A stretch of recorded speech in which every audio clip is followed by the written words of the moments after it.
Зөвхөн бакалаврын зэрэгтэй TOEFL-ийн 66 оноотой байсан ч гэсэн та дэлхийн шилдэг их сургуулиудын нэгэнд суралцах боломжтой тэтгэлэг байдгийг мэдэх үү?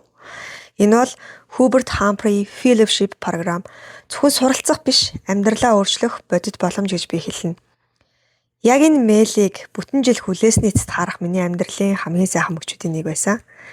Сайн байцгаана уу? Намайг Инх Балтын халиуна гэдэг. Би Монгол улсаас Америк нэгдсэн улсын засгийн газрын Hubert Humphrey Fellowship тэтгэлэгт шалгарч 2024-өөс 2025 онд Корнелийн их сургуулийн College of Agriculture and Life Science сургуульд суралцаад туухгүй их орон руугаа буцах гэж байгаа.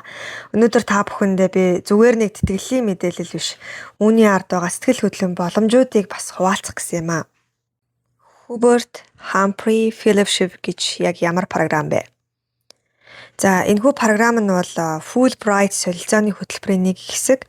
Тэгээ Америк нэгдсэн улсын төрийн департаментын хөтөлбөрийг анх 1978 онд эхлүүлээд одоо 47 жил үргэлжилж байгаа бөгөөд дэлхийн 100 гаруй улсаас одоо нийгэмдээ нөлөө үзүүлж буй дунд шатны мэргэжилтнүүдийг сонгож Америк нэгдсэн улсад 1 жил сургалт дадлаг хослуулсан хөгжүүлэх зорилготой ийм non-degree хөтөлбөр гэж явдаг. Өөрөөр хэлбэл диплом олгодог. Харин бодит манлайлал, нийгмийн нөлөө бий болгохыг онцгойлдог ийм хөтөлбөр байгаа юм аа. Бүрэн тэтгэлэг учраас та өөрөөсөө ямар ч зардал гаргахгүйгээр ажиллаж амьдарч сурах боломжтой. Тэгэхээр их сургуулийн төлбөр, англи хэлний бэлтгэлд хамрагдж байгаа тухайн бэлтгэлийн төлбөр байгаа. Тэгээ оршин суух буюу амжиргаанд хэрэгтэй бүхэл зардлууд, дээр ном сурах бичиг. За тэгээ хамгийн гоё нь professional зардал гэж байдаг. Энэхүү зардлаар та хүссэн одоо форум хэлэлцүүлэгтээ явах эсвэл Америкийн нэгдсэн улсад өөр газар зохион байгуулагдж байгаа одоо хурал цуглаанд оролцох бас бүрэн боломжтой юм уян хатан байдлаар тэтгэмжийг бас олгодог. Дээр нь эрүүл мэндийн иншүрэнсийг бас төлж өгдөг. Тэгээд хоёр талын ирж буцах онгоцны тикет нь бас орцсон байдаг.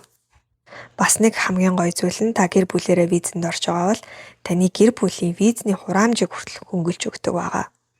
Энэхүү хөтөлбөрт төр болон хувийн ажлын салбарт ажиллаж байгаа дунд шатны мэргэжилтнүүд та бакалаврын зэрэгтэй байсан ч гэсэн 5 жилийн турш ажилласан ажлын туршлагатай бусдыг манлайлах ур чадвартай, бусдад нийгэмд эерэг нөлөө авчрах салбартаа бодлогын түвшинд нөлөөлөх тийм сонирхолтой.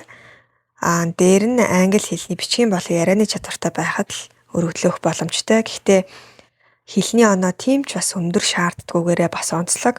TOEFL-ийн 66 оноо, IELTS-ийн бол 5.5 оноотой байхад та яшээ өргөдлөх бүрэн боломжтой. Хэдийгээр таны одоо оноо хангалттай хүрээгүй ч гэсэн зорилго, хандлага одоо бүх зүйл чинь өргөдөлд тэнцсэн байх юм бол та бас 4 сар хүртэлх хугацаанд хэлний бэлтгэлд бас явах боломжтой байдаг ийм уян хатан хөтөлбөр байгаа. Шалгаруулалтын алхмуудыг хэлэх юм бол хамгийн түрүүнд өргөдөл бүрэн хэсгийг шалгана. Бүх одоо бичиг баримтуудтай нь бүрэн байна уу гэдгийг шалгана. Дараа нь эссе болон манлайллын одоо зорилгоо бичсэн тэрхүү эссеийг тань үнэлнэ. Тэрний дараагийн алхам бол ярилцлаганд Америк нэгдсэн улсын элчин сайдын яамны мэргэжилтнүүдтэй уулзаж ярилцлаганд орох байгаа. За ярилцлагын шатанд тэнцсэний дараагаар TOEFL-ийн оноогоо дахиж өгдөг байгаа. Тэгэхээр таны хэлний оноо хангалттай хүрэхгүй ч гэсэн зорилго өргөдөл шалгуурт нийцж байвал та бас хэлний бэлтгэлд хамрагдах боломжтой гэд түрүүн бас дурдчихсэн тий. За тэгээд хуваарийн хувьд болохоор тухайн жилийнхэн 6-аас 7 сарын хооронд хөтөлбөр маань өргөдөл авахар зарлагддаг байгаа. Тэгээд 8 сард бол анхны шатны шорт листээ гаргаад дараагийн интервьюд хүмүүсийг уурж 8 сард интервьювээ хийсний дараа 9 сард TOEFL-ийн шалгалтаа өгнө. Ингээд 10-аас 11 сарын хооронд Вашингтон хотод тухайн өргөдөл тэнцсэн хүмүүсийн баталгаажуулалтыг хийснээр 2-оос дараа жилийнхэн 2-оос 3 сард эцсийн шатанд шалгарсан одоо хүмүүсээ зарлдаг байх нэ. Тэгээд бэлтгэл ажлуудыг хангаж явж байгаад 6-аас 8 сарын хооронд Америк нэгдсэн улс руу нислэгээ хийж одоо хөтөлбөр эхлүүлэх болно. Нийтдээ хөтөлбөр маань албан ёсоор 10 сарын хугацаанд үргэлжилдэг.